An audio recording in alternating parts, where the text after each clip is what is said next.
Welcome back to Another Triathlon Podcast brought to you by Mana Apparel.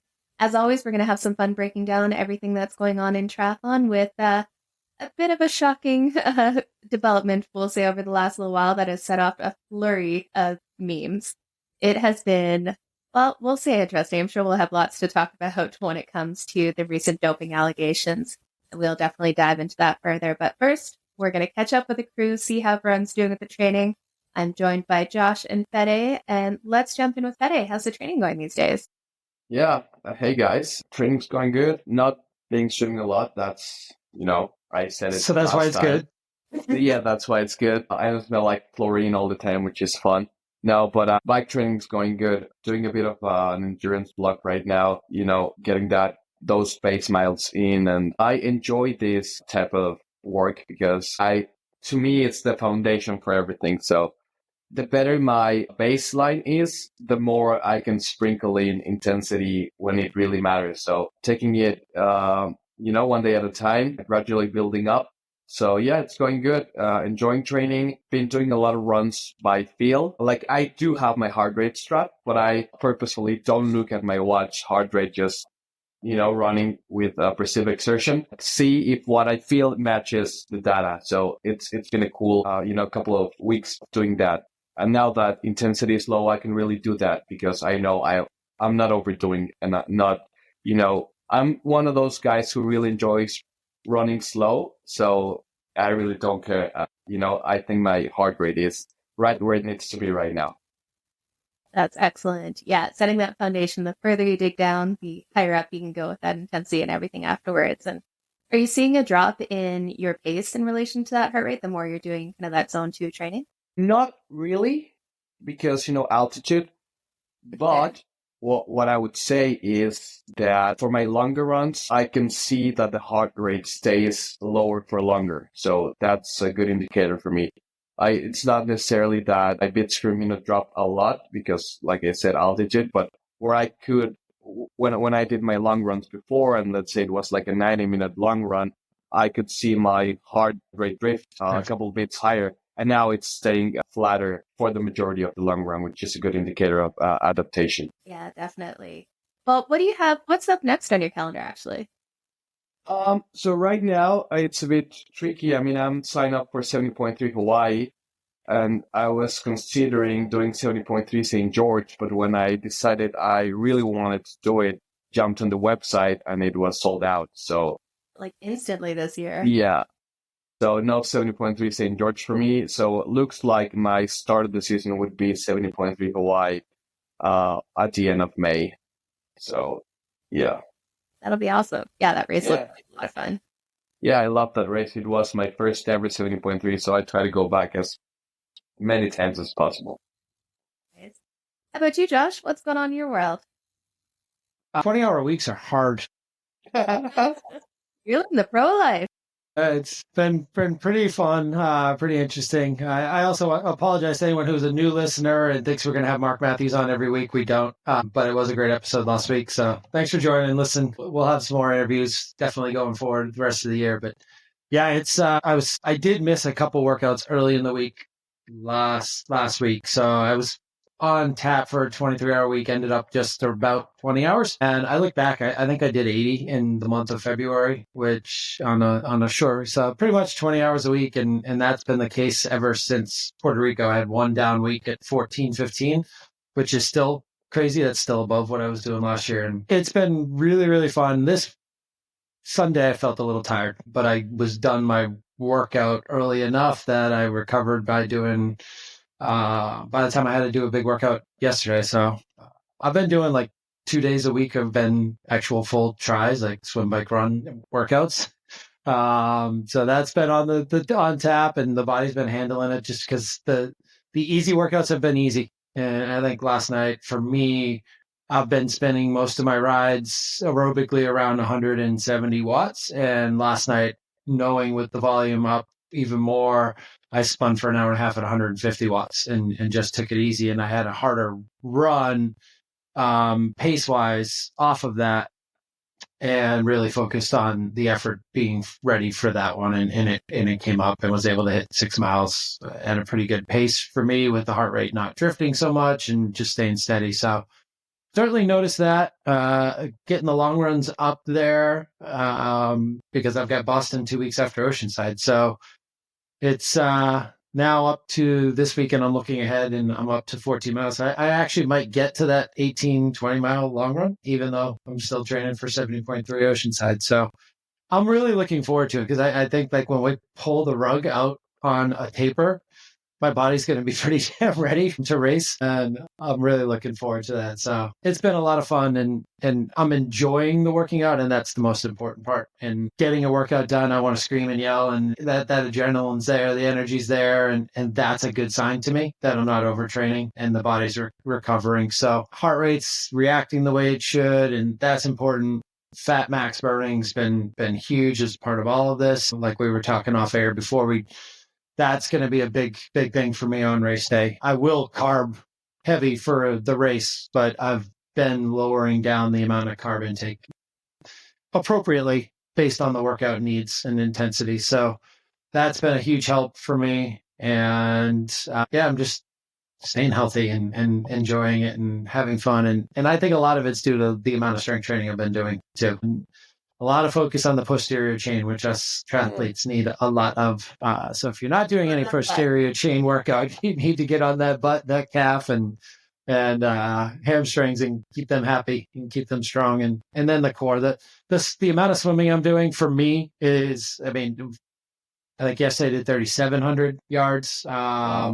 So like my workouts now, like if it's under 3K, I'm like, oh, this is an easy day. I was like, before it was like over 2K, and now it's under 3K, and it's getting to be the point where I'm going and swimming and enjoying the workout, and Wow, it's just getting there, and that's the thing. But I haven't missed one. I mean, since Puerto Rico, I have not missed a swim, and it's made a huge difference in swimming 3 days a week. I usually get the weekends off, and the weekends focus around the run, strength, and a really long bike ride. My long rides are up to like 3.5, 4 hours now, and with a little bit of a run off of. So yeah, it's been great. I looked ahead to my schedule this week, and I'm not so excited about some of the run workouts. I think I have a 4x1200 today with a mile hard after a little recovery, and then I have a 3x20 with even higher watts than my 3x18 last week. So on the bike. So it's going to be a big week and a big test week to see where I'm at going into Oceanside and kind of come up with a race plan. Sounds like you're getting after it and definitely putting in the work for sure. It's interesting for sure. I'm not acting like a middle of the pack age grouper right now, but now I got to back it up though. yeah, you're right. I need to see. How about you, Jenna? You had a big weekend. Our swimmer, the swimmer of the group. Yeah. Yeah, I can't say that I haven't skipped any swims. No, getting back to the swim volume, the frequency hasn't been as much as it probably should be, but doing some big slams, getting into that 4 to 4.5K long swims. And the good news is, while the speed hasn't been coming back too quickly after the year off, the endurance at least has. So the last couple 4.5K swims have felt fine. So I'll make the distance. That's a good thing. Definitely, yeah, heading towards race week. I think I'm like 5 weeks out at this point, and if you're watching us on YouTube, I have a whole lot less weight and volume and hair these days. Aero testing. Going to be a lot more aero and cooler compared to the 6 extra inches of hair I had on there before. So definitely starting to dial things in, and yeah, this week, so really getting to the pointy end of the training in the last kind of big weeks before taper starts. My schedule has changed pretty significantly.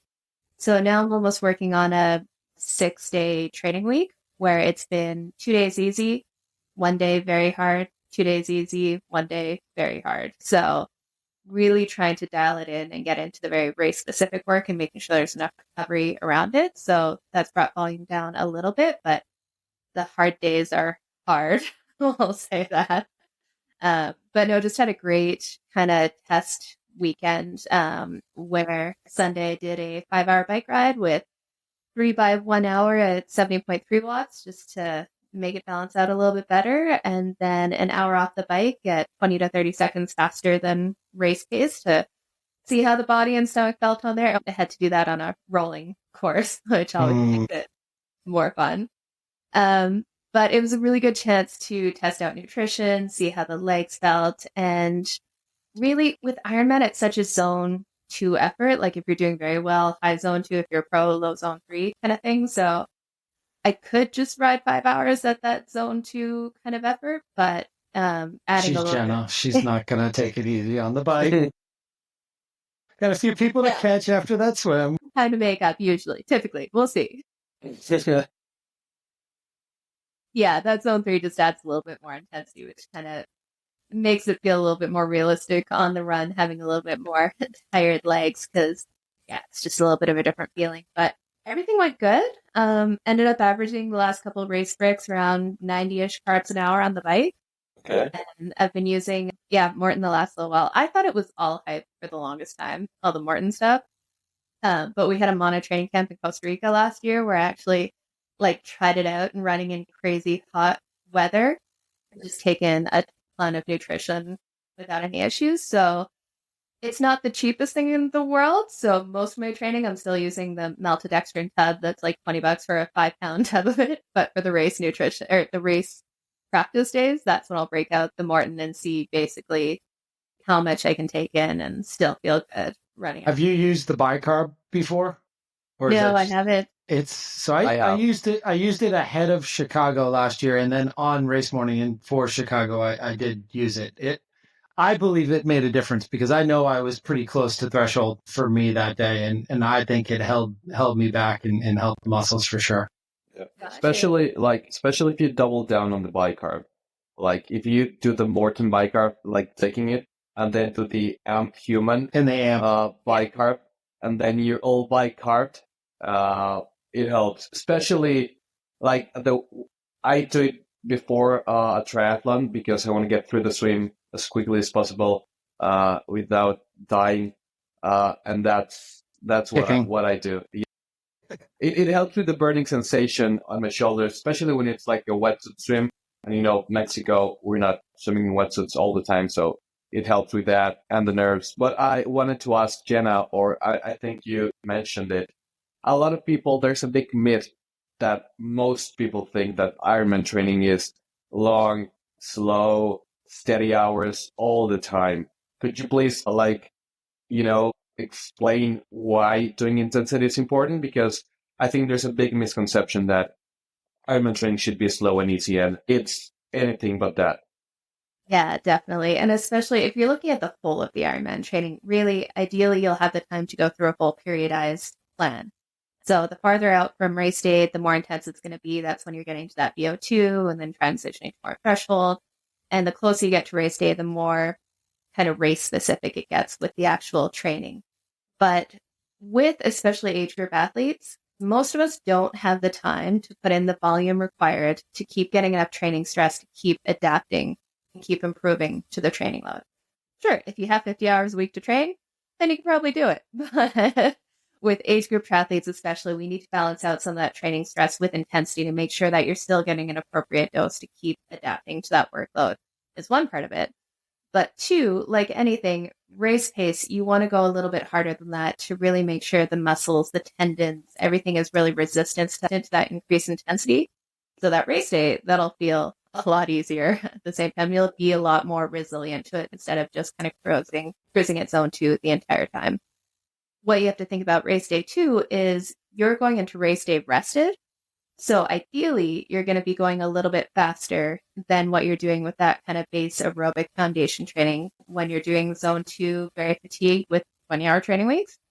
That's a different feel and effort than race day when you're going into it fresh and tapered. So a couple factors play in there just to make sure that really the majority of the training as you get close to Ironman should be aerobic, but you need those touches into higher efforts just to make sure you're more robust, getting the training stress you need, and have a good feel for race days so that you're not going to be breaking down. Yeah, it's another way to work on the muscle fatigue when you don't have the time to truly go and spend 5 hours on the bike and run an hour off of it. So yeah, it's a good point. I think the other reminder I give some of my athletes a lot, and even my wife who's training for the Boston Marathon right now, is to remember what you just said. You're supposed to be fatigued during your training at certain points, and that is to teach your body to get ready for a race effort. But also remind yourself, don't be so difficult on yourself when you have a harder run or even an easy run that doesn't feel so good. And it's not always going to feel great. And your 14-mile run, your 16-mile run might not be the best. And that's okay, because on race day, you're going to be tapered and rested. Should be. And it's such a huge difference. So don't be hard on yourself on the days where you're not feeling your greatest, because that's part of the training. Yeah. That cumulative fatigue is really what Ironman training is all about. The workout you did 2 weeks ago is still affecting you on your big workout weekend. So taking that to account is huge. And it makes those workouts kind of worth more at the end of the day. That's why oftentimes like race day watts or speeds feel almost way too hard in training at times. Yeah, exactly. 70.3. But again, that's because your legs are already tired from all the work you've done in the previous couple weeks, and race day feels a little easier. Absolutely. That's why we have workouts like the 3x20s, where you're holding those race day watts for 20 minutes and it feels like hell. Then you get in race day, it's like, oh, wow, I only have to hold this for 2.5 hours? Okay. Yeah, and then you think the power meter is broken, and you're like, this is easy. I'm going to bump it up 20 watts, and then you're like, nope, that was exactly... That's where it goes wrong. That is a very good point, Fede. People feel good and fresh on race day, and like, oh yeah, I can push harder. This feels easy. Yeah, it's not calibrated. No, but yeah, I think it's important what you just guys mentioned, because training's supposed to be hard. Like, some people say that make training hard so that racing can be easy. And also remember that we're not like robots. So a lot of times people or athletes get discouraged when, like, say they have a session of 3x20, like Josh's session, and they're supposed to hold, I don't know, 220 watts. And for some reason they can't. It's okay to, take down a couple of watts, 10, 15 watts, just so that you can go through the session and if your heart rate's where it needs to be. And that's why there's so many metrics that you can use other than power and heart rate. Use lactate, and if everything is in place, the intensity is right, it doesn't matter that you're 10, 15 watts less or above what you were prescribed to do, because at the end of the day, it's a cumulative fatigue that's going to make those gains, all the adaptations possible. It's okay if one session you are like, okay, I need to bump it up or down a bit. And then one other thing, if you are a female athlete too, we get a little extra fun thrown in with it, with the hormonal changes through your cycle. So that's always a good thing to look in on and kind of track how you go through that cycle, because it's really the difference of 1 week a workout can feel absolutely impossible right before your cycle starts. Your body temperature is up, your ability to use carbs is down, and things can just feel terrible. And a lot of times we kind of think to ourselves, oh, I'm not being tough enough or hard enough or strong enough to do this, when really there's a hormonal shitstorm going on in your body. Yeah. It's not your head, it's your physical reaction to the training you're doing.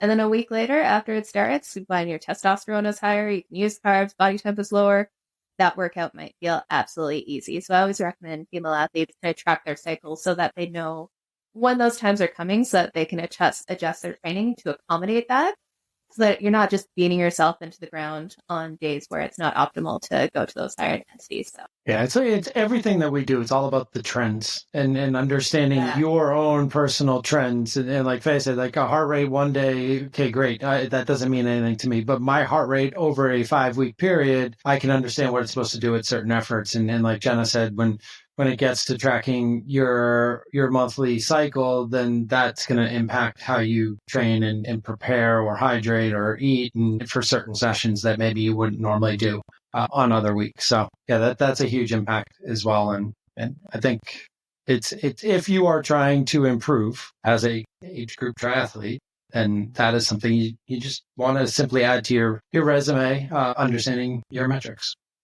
absolutely. That's a good point. Trends. It's all about the trends. The day-to-day, if you miss a workout because you're sick, life gets in the way, things happen. That's one workout in the months of consistency. And if you've been putting in those months of consistency, you'll be fine. Not an advertisement, but I love my Whoop for those reasons alone. And it does let me journal things, and it does have a cycle in there for females as well, too. So it's an easy tool. Definitely. Man, right now, my biggest thing, I'm starting to get paranoid because everyone in this city seems to be getting sick. I've got 3 athletes I coach locally, and all of them have been out with like this terrible 2-week bug. And I'm just like, okay, just not going to go anywhere, see anyone, but ends in school. So actually, now that you mentioned that reminds me of something I did this weekend, and I was actually nervous of it because I've been so healthy and I've been so kind of isolated and picky on where we go. I went to the Boston Run Show, which was also an outdoor show. So, but there was a huge aspect of triathlon there as well. And got to see Alice Alberts there, which was really cool. A bunch of the different local triathlon performance, but there was thousands of people there. And then you're like, oh, let's go to the after party and hang out with some other people in the community that I know. And then, this is how it happens, isn't it? Way too close, hugging everyone, talking to everyone.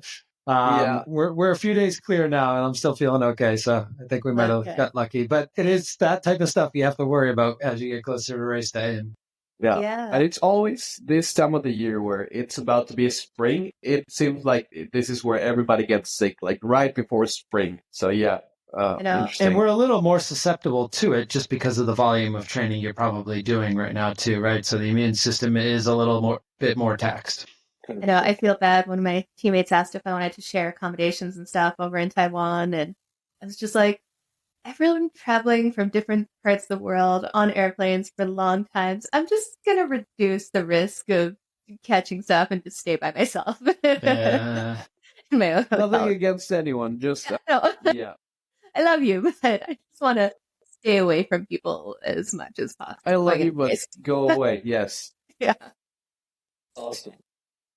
Well, let's dive in. We have a couple things to chat about, but first there was a race this weekend, and typically we're covering more of the Pro Series races in the T100, but this was a first look at what's going on in the triathlon world, and we had some interesting performances.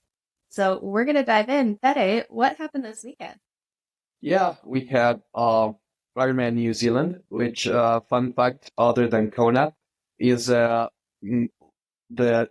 Ironman that has been on calendar for longer, other than Kona. So it's good. I feel like Canada died. Exactly. And still has a mass start in the age group. Yeah, which was really interesting to see.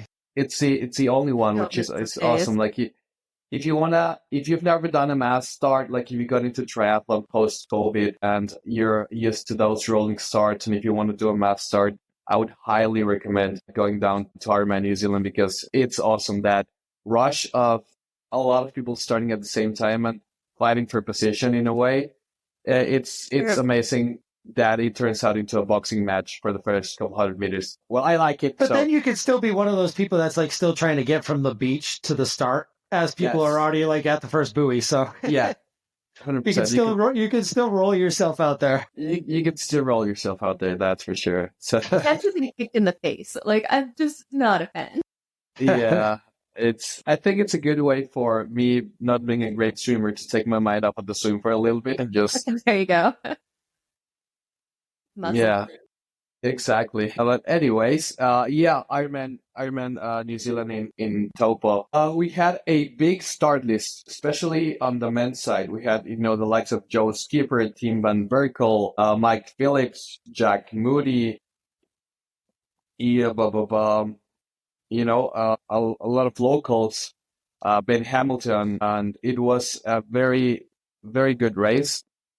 Ironman New Zealand is always a tough course, not because of the elevation gain or anything, but because of the terrain. The chip seal on the course makes you work for every single bit of distance.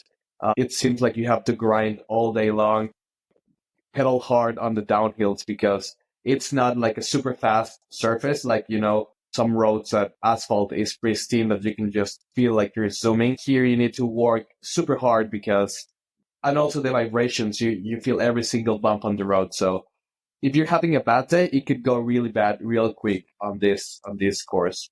But you got to do it twice. And you got to do it twice because it's 2 loops. And we had a really good race. It was a battle between Mike Phillips, Joe Skipper, and Jack Moody from New Zealand. Mike Phillips took the win in 7:45. Then we had the Junkyard Dog, Joe Skipper, in 7:48, and then Jack Moody 7:49. And it was a 240 tap day marathon for these guys, which, I mean, this early in the season going 240 is impressive. And it was just good to see Joe Skipper healthy, back racing, happy, enjoying himself. The local Mike Phillips proved to be better on the day, which, kudos to him. He has been putting a lot of work. He's an excellent cyclist. Like I think he's about your frame, Josh. So he's a more muscular guy. But then Jack Moody, it's like me. It's just like a freak of a person. But he's just an unbelievable runner. And, goes to show how all body types in triathlon can perform very well.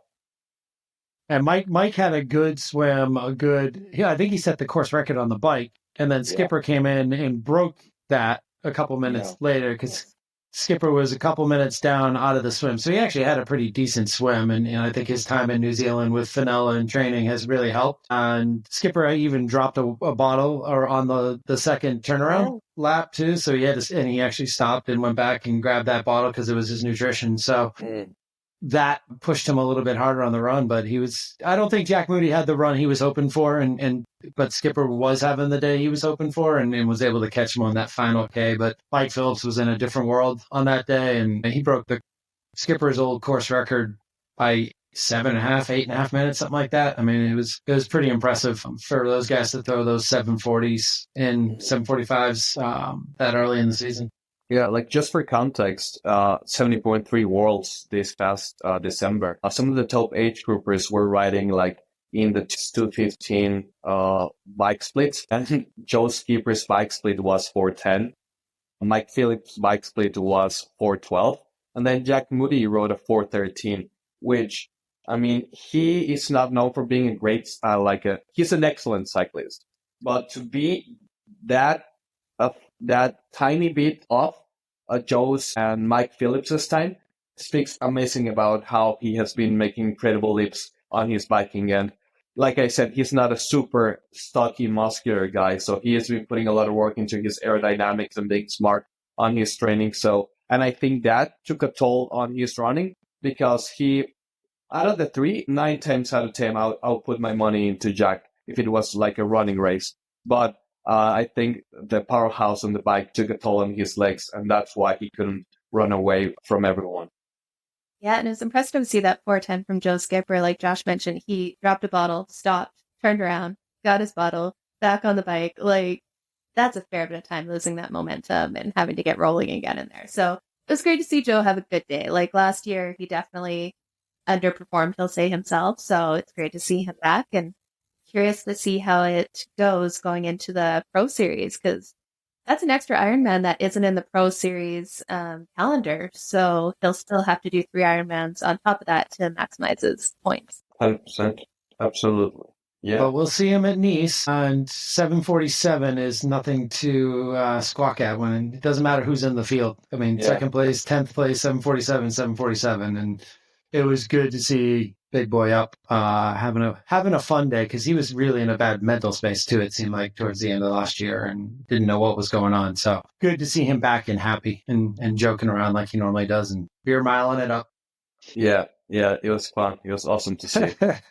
Well, what went down on the women's race here? On the women's race, we had it's also like a good start list, but not as wide and as deep as the men's, but it was good competition nonetheless. We had Regan Holyoke taking the win in 8:51. Then Jocelyn McCauley, who has been struggling with a little bit of injuries throughout the years, second in 8:56, and Nina Duran in 8:57. It was it was a good race, but Regan took the bull by the horns and just ran away with the victory from everyone. And she looked super strong, and she races really well down under. So good on her. Keep an eye on her. She's probably gonna do good things in Kona. And it's good to see how someone that's not super popular getting the win. So it was awesome. And also it was good to see Jocelyn McCauley healthy again, which we were mentioning before the podcast. Her running is probably not where it was back in the day, but it's good that she's back racing, and she loves racing this Ironman New Zealand. So it was awesome for her. It's also nice to see the other Daron actually not have to be the Sherpa for her sister during a T100 event and go out. And she was at the front of that race. And I think Jocelyn really crushed the bike too, which we know she's a great swim biker and is typically out front. So it was great to see. I think her question was fitness wise this early in the year, whether or not the run would hold up. And it looked like it might not, but she was able to pull back from third into second and pass Nina Duran to grab that spot on the second step too. She had a little trouble opening up her champagne though. So she's gonna have to work on that factor again. But yeah, Regan's now done 6 Ironmans in the last 12 months, I believe, and she's won 3 of them. So I don't know how much longer she's going to be an underdog when she steps up to a race. Certainly down under, but we'll see what she does at Kona. Yeah, she's definitely not an underdog when it comes to racing down under. I think it's the Northern Hemisphere guys that don't really put a lot of attention to the Southern Hemisphere, which is a bit of a shame because there's really great athletes down there. And of course, of the summer being different and all of that, some of those athletes peak at different times. And when it comes to Kona, for example, for them, they have to train throughout their winter. So a lot of athletes have a hard time training through winter and then going to Kona and perform well. That's why we see the likes of Redden Carey going to Australia for like a heat camp and then going to the States like a long time before to get those heat adaptations. And those athletes that can't make the travel to adapt are the ones who take the bigger hit. But hopefully she can go and do really good things in Kona this year. Yeah, does anyone know what happened to Bella Langridge? She was right up there from the front, but then she DNF'd on the run. And I don't know if that was part of the plan, just because of her run volume or not. There hasn't been really much of an explanation that I've seen. Yeah. She had a very good swim, as she does out in front, and she got passed quicker on the bike than I expected, because typically she holds off with the front pack on the bike for a while. So I just don't think her fitness is there yet, coming off all the injuries last year. She's been over there training for a long time, but I don't know if that training's been as smooth as she had hoped either, especially with the run volume. So not sure what the plan was. She definitely pulled out pretty quickly into the run, it seemed like. So even though she was still in the top 4 or 5 when she pulled off the course. So yeah, that's unfortunate. I still think she can have a pretty good season. I think this was one of those, like, let's see where we're at type moments. And hopefully that's all it was. So she was out on the golf course, I believe, right afterwards as a caddy for her. She is a good golfer. Played top golf with her, and she just, smashed everyone. She's just a good athlete all around, yeah. And Regan's another one of those age groupers turned pro, within the last couple of years too. So I mean, the trajectory is unbelievable. I think only 2 or 3 years ago she was winning age group races. Well, let's dive into the topic that the whole triathlon world is a Twitter war these days. Unfortunately, we have seen another doping allegation come out here, with Imogen Simmonds has tested positive for a banned substance. And this one has definitely caused some interesting conversations due to the alleged method of, how she got it in her system, we'll say. She came out with a statement saying that she had tested positive in out of competition testing, and her reason for, having it in her system was sexual relations with her partner. So, as you can imagine, that has set off a whole bunch of memes and conversations within the triathlon world, and some of them have been pretty entertaining, but it's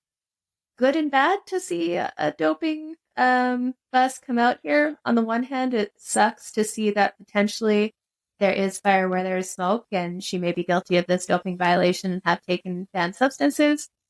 But on the other side, I'm kind of happy to see that we are seeing some of these come up, because that means at least they are testing. And hopefully that'll be a bigger deterrent for some pros who are, maybe considering this as an option, hopefully not.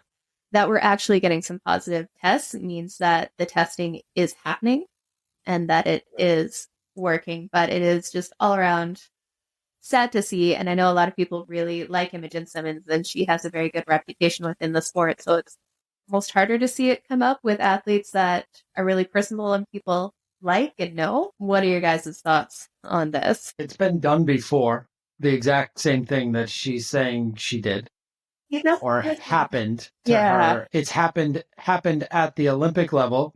I think the two instances I saw, there was a female rower, kayaker, that had her partner, husband, intentionally use the Ligadrol, and there was a curler, ice curling, do it as well. So it's been done before. It's been admitted to that that's why they were doing it, apparently.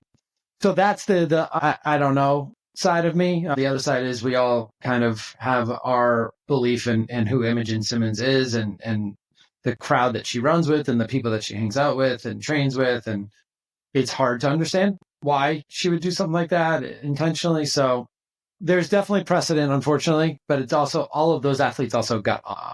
So there have been 4 female athletes who have gotten away with having this drug in their system and saying that it was due to sexual relations, which really, for me, casts a lot more doubt, because it's basically, if you Google how to explain away this doping violation, it's the first thing that pops up in the book.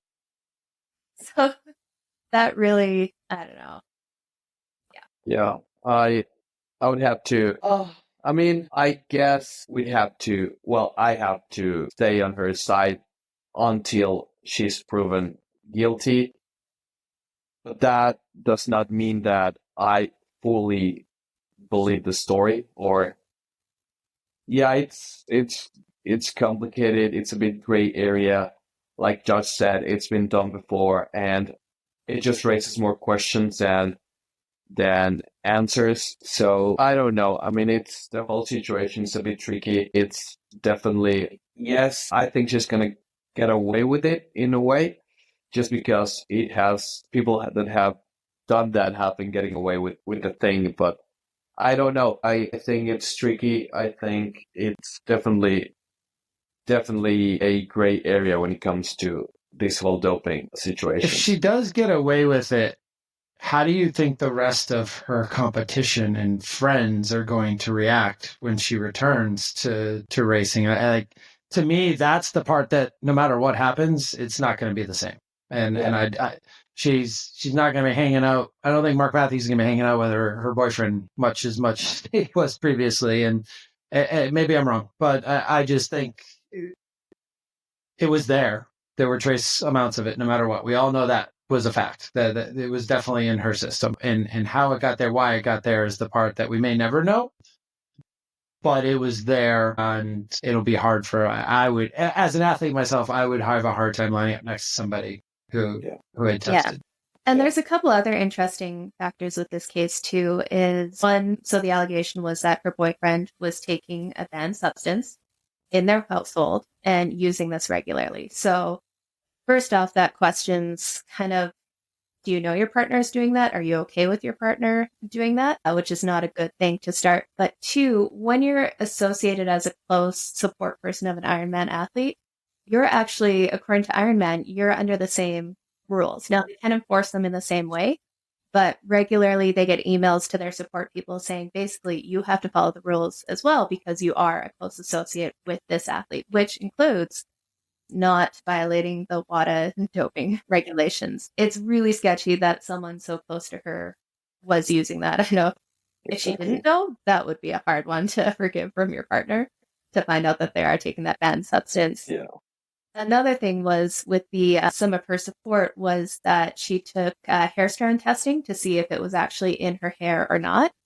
Her boyfriend tested positive for it in his hair, but she tested negative. Yeah. Now, the thing with that too is hair testing is not actually an approved way to find if this substance is in your system or not. So if it tests positive, yeah, it's obviously positive, but the testing for it had been done on racehorses before, and it hasn't actually been approved as a real method of detection. So that it's not in her hair doesn't say a whole lot either, unfortunately. And it doesn't stay in your system long, period, anyways. So like you're not typically going to find an athlete get docked for this at race day competition. So it's got to be out of competition. Speaking of testing, I don't know if they tested it in New Zealand from what I've been seeing or hearing either, which is kind of crazy at a pro Ironman race that there was no post-race testing. Interesting. But that's a different subject. But yeah, it's definitely a substance that is in and out of your system pretty quickly from what I hear. And like the shelf life is not long. Absolutely. And then, I mean, what, like now that everything is just speculation, like if I want to make a case for myself and make it seem that I'm clean, I could tell my partner, hey, we're going to retest. Please take the substance so that you test positive, and then I'm going to test negative because the thing is out of my system by now. And then there you go. Yeah, no, it's crazy to see. It's, and then the other part to this too that has caused a bit of scandal is typically when you have a situation like this where the athlete has had their A and B sample tested positive for the banned substance, nothing is announced until they go through appeals and the whole arbitration process. Right. And so at this point, typically, we wouldn't be hearing anything about this. But unfortunately, another media personality within triathlon basically went to her and said, I'm making a statement on this and putting it out there. So you have the choice to either say something first or I'm going to put it out there either way. So you can either have your story out there, but I'm saying this has happened regardless, which, you know what? It sucks to see these positive doping allegations, but at least gives them due process before something like this comes out and potentially ruins their career and reputation within the sport too. Breaking news is not always something that has to be broken. Exactly. Yeah, definitely. So, you know, and with a process like this, it's going to be a bit of time before we hear anything, or if we hear anything, it might just be a case of she wins it and she's on a start list and we don't hear anything else. But sometimes this process can take months to go through. So we probably won't hear anything for a while. I'm doubtful she'll be on the first T100 start list. I'm curious to see if she'll come to the location or not. Yeah. At this point, we don't know too much more, and we're just going to have to wait and see. 100%. Yeah. Well, let's jump into something a little bit more upbeat and fun, hopefully. Josh, what do you got for social media post of the week? So again, I'm going to stick to the trend at this point of the season. Just keep watching all of the YouTubes and follow your favorite pro athletes, because the training vlogs and stuff that are out there, Sam Long's been making a lot of news recently with his if you're under 28 hours, you're not really training type mentality, and backing it up. And he's putting out some videos on tips and things like that for marathon running and stuff. So Sam's always one to check out that I enjoy. I've been doing a lot of long training rides, so I've gone through all of the YouTubes. We were talking off air before. I just caught up with some of Lucy Charles stuff and GTN, and also was able to watch the first Sam Laidlow YouTube in a long time. So if you have not seen Sam Laidlow's update, we'll talk about it a little bit on the podcast, but certainly give it a watch yourself as well. Yeah, I'd really just make sure you're subscribed to all the YouTube channels that you like right now and use them as part of your training regimen. Yeah, definitely.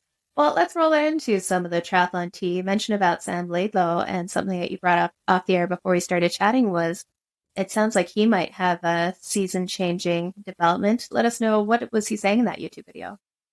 Yeah, so he does not know what's been going on officially since Kona. He had a hard time post Kona. Obviously, he felt like he had the race. He hasn't even really talked about the race. So he did mention how he felt about the race and what it went down. It wasn't a bonk by means. It was more of an electrolyte imbalance, and his body just wasn't able to process it because he missed one whole water station, and the stomach just got overloaded with electrolytes on the next flush down, and that caused him the trouble on the run that we all saw and know well at this point. But he still thinks he was fit and ready to go for that effort. And And there's days where his body just doesn't process the stuff. And that started rearing its ugly head a little bit. He obviously had to back out of the T100, even though he got there to go because of a little bit of a calf issue. And now he's starting to realize some of these issues injury-wise might have been because of what was going on with his kidneys. So he's had some really hard time training.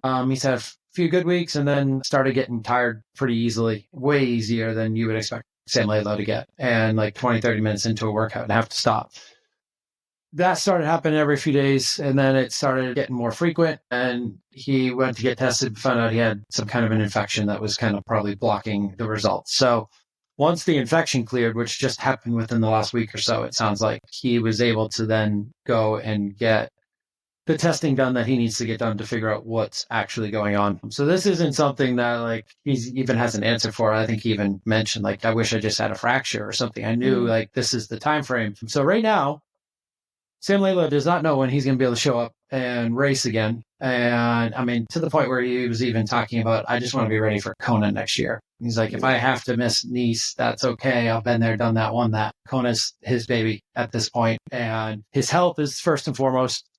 So hopefully he'll find the answers within the next week or so. He's getting some pretty serious testing done, stool samples, blood samples, everything, to figure out what's going on with his kidneys or what may be causing these issues with the electrolyte imbalance and fatigue. So hopefully he's going to be able to join us and not have to become a cook like he jokes about at the end. Not High Rocks, cook. And yeah, I mean, because he's great for the sport. And it was his first YouTube. So we all kind of had a feeling something was going on. But he did talk about the fact that his goal is to still validate at South Africa, and that might be all it is to get around and validate, but he's not sure if he'll even be able to show up for that yet.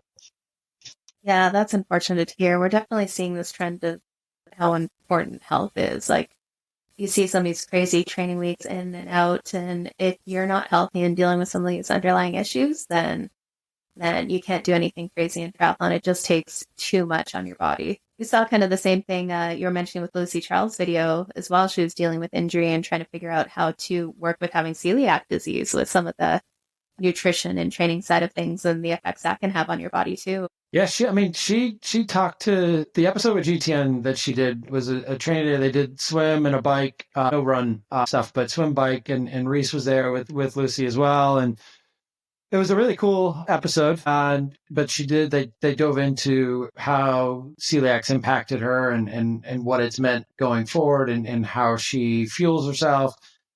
To the point where, I mean, obviously this disease didn't just pop up, and she was training and racing with it, and it started to answer some questions now that she knows she has it, but she was carb loading with pasta and pizza and then racing. So even if you're just gluten intolerant, you know how much that would impact you. So celiac disease is at a different level. So the fact that she was able to finish races after carb loading like that is impressive, but it's also scary for the females in the pro field now that she's got it figured out, because that could impact her ability to stay healthy and injury-free, which we know has always been an issue. And that's something, if she can get around her nutrition better and keep the muscles healthy and recovered, then wow, a fully fueled and healthy Lucy Charles could be scary at the front of a race, because we know that's where she's going to be.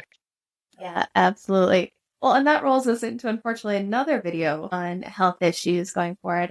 We also saw Lionel Sanders came out with another video talking about how he was basically pre-diabetic with some of his sugar numbers, and the amount of carbohydrates that he was taking in with training was actually pretty shocking. Not only the amount of carbs he was taking in, like even on easy rides, but also that he was getting up like 7-8 times a night to eat, which is not a good sign of health, period. If you're doing that, like, you gotta think something's wrong, and then you're not getting quality sleep either. You're up every 45 minutes. That's definitely your body telling you that something is not right in there.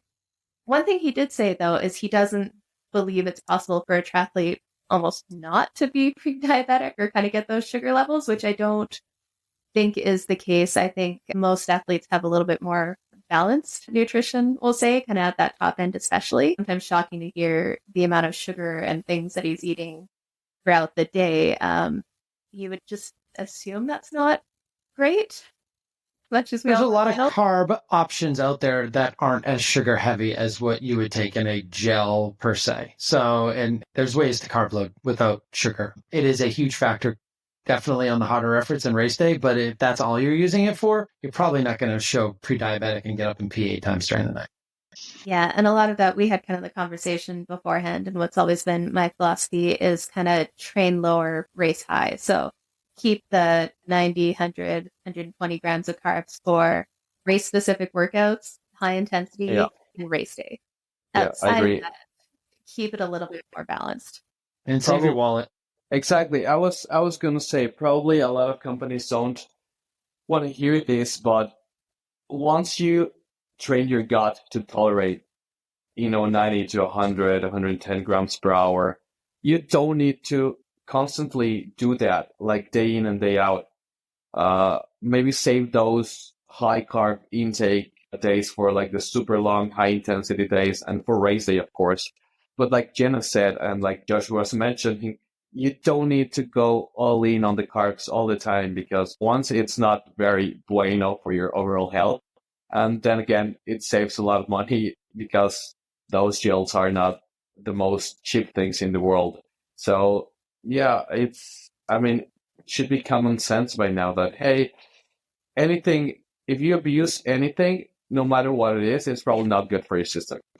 Definitely. And having that ability to be a lot more metabolically efficient is a very good thing. So at the end of the day, Ironman especially is a very aerobic, fat burning endeavor. The carbs definitely help you go faster, speed up and stuff. But especially when you're in that off season and that base training phase, it's better to train kind of on lower carbs, not low carb. There's a big change between low carb and lower carb. But having lower carb in those long aerobic zone 1, zone 2 training sessions will help teach your body to burn fat as a fuel source a little bit better. And then as you get closer to race day, like that, using that nutrition for intensity or race specific workouts will help you just adapt to that. But having that ability, because, sometimes we see things happen. Like we saw Blumenfeld puking on the bike. We've seen other athletes like bonking hard because they can't get those carbs in. If you have more of that metabolic efficiency, if you're not able to get in as much nutrition as you want, you're still able to kind of call on those fat scores to make it through race day.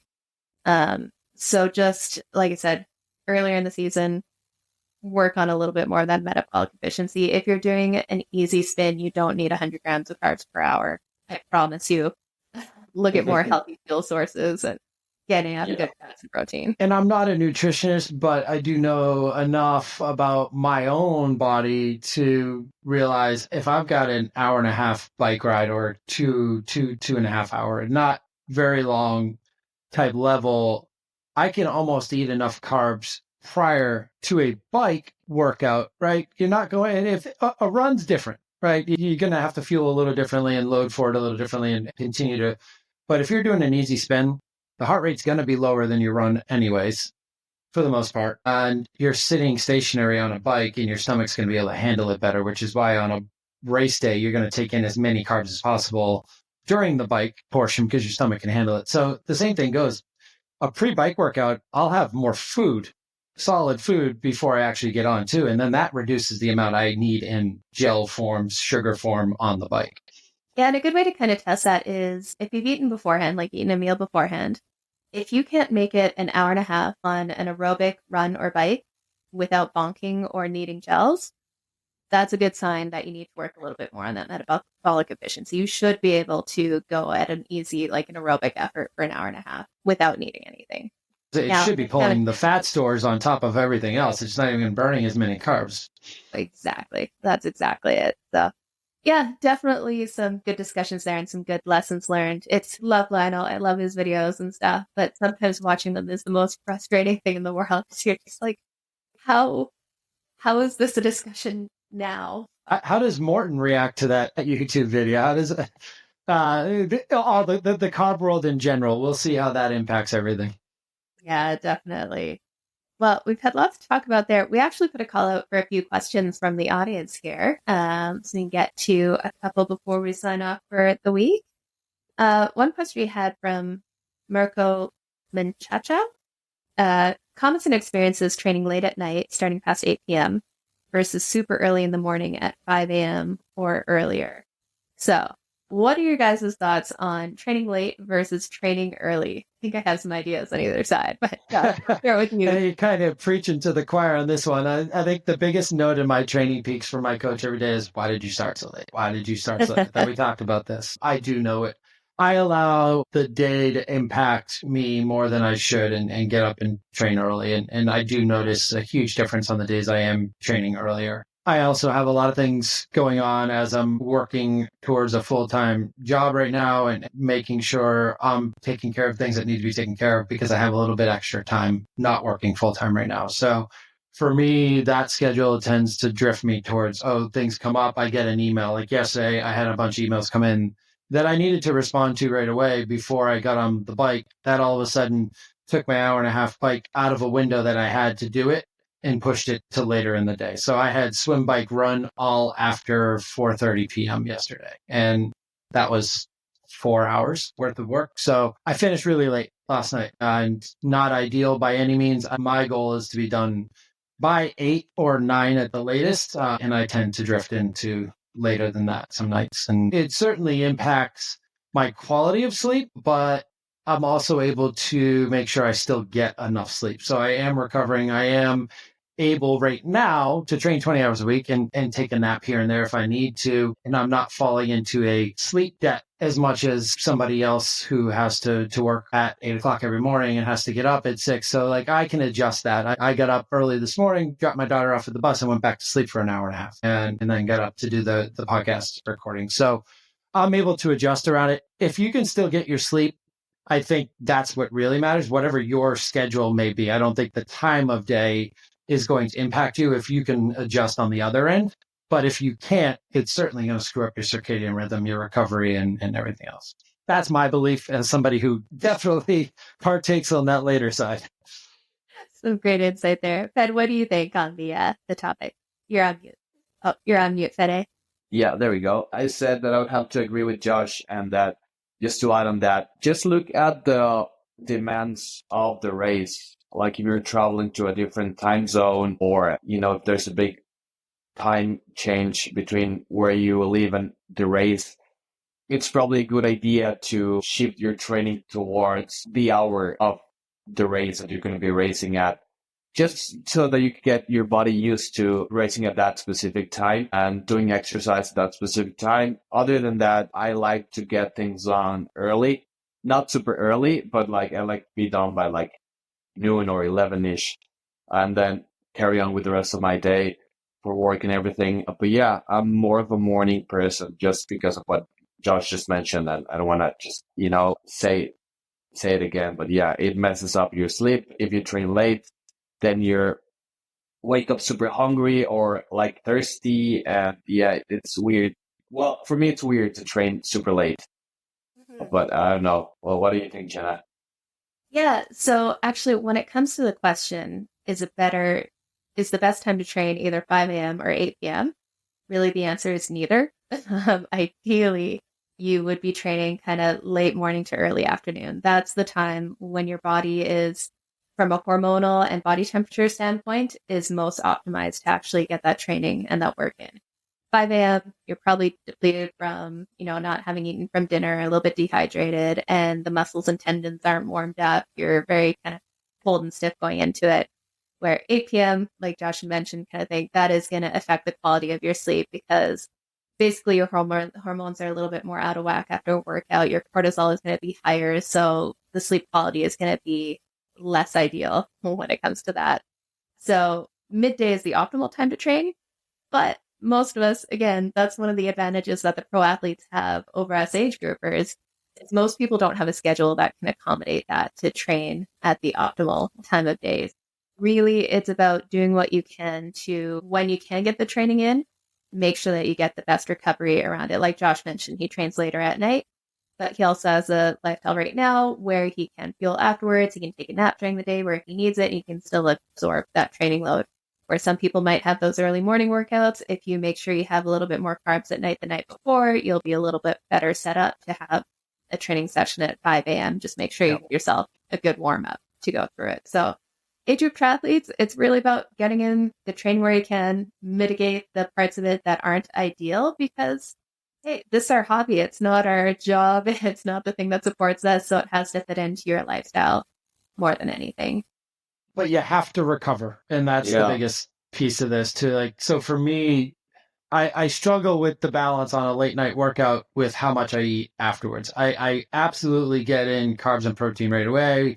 Love my momentous recovery shake and getting that done. And I know that's not really going to impact, but on a harder workout, like yesterday was a pretty hard one, I needed to get a little bit more food into, which then that's going to impact your sleep a little bit as your body digests that stuff while you're sleeping. So those are the things I try to avoid. If you are working out later, it definitely is easier to do those easier type workouts as well. To the harder sessions, the harder it is to get a good night's sleep. But the recovery is the most important if we're going to keep going and doing this on back-to-back days. And I can't remember my last off day, but my body's been recovering because I've been fueling it correctly as well. So, and you can have down days, but you don't always need an off day in an important build type situation. Yeah, it's funny. I just actually posted on my Instagram stories the other day, and it might have been the start of this question, but I had my big race day specific workout kind of in there. It's, 6.5 hours of solid work where afterwards absolutely smashed. And I started later afternoon, so I wasn't done until like 6:30 at night kind of thing. And given that you can see my sleep on like Garmin, it just shows the entire night my stress levels are like up here. Like I'm sleeping technically, I slept 8.5 hours. I woke up feeling terrible because just the quality of sleep was not there. When you stress in the red all night while you're sleeping, your body's not recovering because that increasing cortisol and your body's just trying to. Yeah, and you can walk after a workout and like see your heart rate immediately drop, but then it doesn't get to where it should be. And then your post reminded me, like I'll look at my Whoop and it's like my heart rate will be doing the same decline all night instead of going down and sitting where it normally does. And it takes almost all night for it to get to where your resting heart rate normally is. So at the end of the day, focus on recovery, get it in where you have to. Ideally, you get it in the middle of the day, but most of us can't do that. So make sure you take those steps to help you recover in between at whatever time of day you have to do the training. Let's do one more question just because I think we missed it the last time, but I still had queued up too. And I think it would be a good one for us to discuss and then we can call it a day because it's been a long one. But do you guys think if Roth creates a qualifying method, would it become as popular as Kona? You know what? I think that's the wrong question to ask because I think Roth is bigger than Kona. Like for the number of athletes that actually race it, Roth sells out in minutes. Yeah. So Roth is only limited by the number of athletes they can have on the course. So North American popular, I guess, is probably the question. Because there are definitely a lot of North Americans that go over there, but I still believe North Americans are trying to get to Kona. Mm-hmm. Yeah, it's funny. It's people want to get to Kona. That's definitely the badge of honor qualifying for Kona in there. But yeah, if you compare the races right now, Roth is bigger. Only because Kona is very limited from the number. Both of them are just limited by the number of athletes that can go to it. Do you think Roth would become even bigger if there was a qualifying aspect, or do you think they're just going to, like, the lottery is the way to continue to go for them because they have nothing to work? Yeah, they can't get any bigger. So it's kind of keep doing what they're doing because it sells out every year. It sells out quickly every year. Unless you're one of the podcasts trying to get a free entry for us previews, you're not getting in unless you're there right like as soon as only because we're jealous, guys. Yeah, it's definitely not as popular as not as well known in the US as Kona, but man, worldwide it's one of the most popular for sure. Yeah, I would have to agree. I would have to say that just because it's not as popular does not mean that it's less quality of an event. I would have to argue, like I haven't raced Roth yet, but racing the world champs and then looking at what happens at Roth, I think it has a magic and a mystique to it that you can't really replicate. And it doesn't matter if it's like qualifying race or lottery. The way I look at it is that everybody knows about Kona and the world champs and all this, but then people who really love triathlon know about Roth. So everyone that races Roth is there because they've done at least 3-4 Ironmans before, and probably I would have to say that maybe 70% of the people that have raced Roth have at least raced one Kona. So yeah, I don't know. It's different. It's like mixing apples to oranges. But yeah, it's a tough question. But in terms of popularity, I think Kona will have the upper hand all the time. But that does not mean that Roth is as amazing. Yeah, if you're talking a finish line and crowd support and people cheering on the side of the road, Roth is much. Yeah. What do you think, Josh? Atmosphere, yeah. What do you think, Josh? I mean, to me, the atmosphere itself is I haven't been to either, so that's another factor for me. So as a North American, let's get to Kona first. But at the end of the day, I could see myself doing Roth before I do Kona because of the qualifying aspect. So there's the allure for me to do a big ticket full distance. That's where I think a lot of people end up at Roth, and why that is there, because it doesn't have the qualifying factor. Yet you get the same atmosphere, if not better, with Roth, and you get to travel as well, and you go somewhere really cool, and literally a village that just lives off of triathlon. So it is to me, that scale's kind of there. But if I got to Kona because I qualified, that just adds a whole nother level, because that's on top of it. You're already putting up a trophy that you earned. Yeah. And the medal's already there. So it's a difficult question for sure. I'd be happy with either. And obviously the pros value Roth a lot too. I mean, Magnus has been there 3 years in a row, but he's not going back this year. So you can see how important the Pro Series is to him, because he's taking out that extra full distance this year. But then you look at the start list and it's stacked. And now Roth, announcing that you're doing Roth has become a huge thing. Yeah. It's race calendars, and then are you doing Roth? Yeah. No, so, I will say the European racing I've done, the crowd support is always better. Like, they just rally behind it in a whole different way compared to the North American racing. Yeah.